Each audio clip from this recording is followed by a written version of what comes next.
বিচল ছিল যে এরা চাকরি পাক। আলটিমেটলি ডিপার্টমেন্ট 2015 সালে প্যানেল অ্যাপ্রুভ করে, কিন্তু তারপর কতিপয় আবেদনকারী হাইকোর্টে বিচার করার জন্য সেটা পেন্ডিং থাকে। সরকারের সদিচ্ছার কোনো অভাব ছিল না।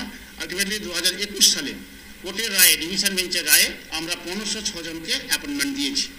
আর 1834-এর মধ্যে যে 1506 জন পেয়ে গিয়েছিল, বাদবাকি যারা ছিল তাদের এই যে কনভার্টেড প্যানেল এবং অ্যাডিশনাল 5% করে আজকে সেটা প্রকাশ করা হবে। সংখ্যাটা মানে কত হলো? 364 কি? আগে 314 জনের তালিকা আজকে প্রকাশ হতে বললেন, আর 50 জন অ্যাডিশনাল, ইয়েস, 50 জন অতিরিক্ত। হ্যাঁ, তাহলে সংখ্যাটা তাহলে 364 364 একেবারে, মানে আজকে 364 জন জানালেন। হ্যাঁ, তালিকা প্রকাশ করা হবে। তাই তো বলা তাই যে একেবারে 364 জনেরই প্যানেল আজকে জানাবে, প্রকাশ করা হবে।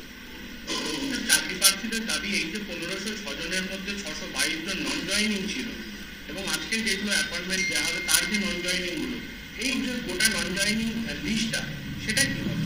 আপনাকে বলি, এটা 622 নয়, অফিসিয়াল হিসাব হলো 576 নন জয়নিং পোস্ট 1506-এর মধ্যে।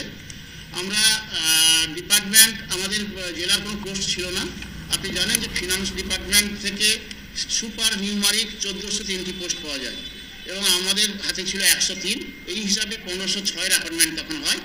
এবার এই যে 1403, এখানেও মাননীয় মুখ্যমন্ত্রী যথেষ্ট উদ্যোগী হয়ে তাড়াতাড়ি এই পোস্টটা স্যাংশন করিয়েছিলেন, তাই আমরা 1506 জনের হাতে অ্যাপয়েন্টমেন্ট লেটার তুলে দিতে পেরেছিলাম।